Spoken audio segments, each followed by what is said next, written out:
After the multi-headed attention mechanism, the output is passed through a feedforward neural network. The feedforward network learns to capture and model complex, nonlinear relationships within the input sequence. The feedforward layer in the transformer encoder block is a key component responsible for processing and transforming the information captured during the self-attention mechanism. It's designed to enhance the model's ability to capture complex patterns and relationships within the input sequence. Let's break down what actually happens in this feedforward layer. The input to this feedforward layer is the output from the self-attention mechanism. After self-attention, you have a set of context-aware representations for each token in the input sequence. Each of these representations contains information about how the token relates to other tokens in the sequence. The first step in the feedforward layer involves a linear transformation for each token's representation.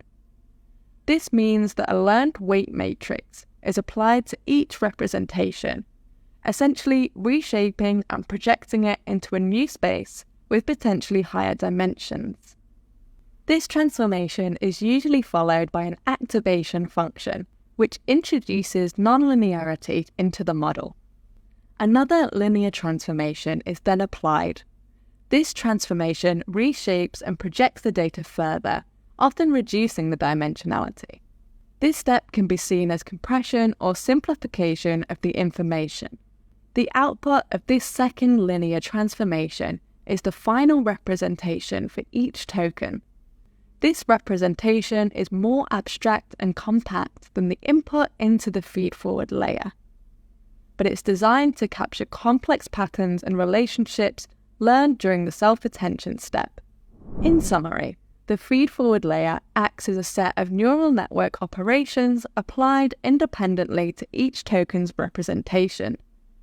It helps the transformer model capture and encode complex, nonlinear relationships between tokens in the input sequence. And because these operations are applied independently to each token, we can run them in parallel, really speeding up the process. Once we've done this, we can move on to the decoder block.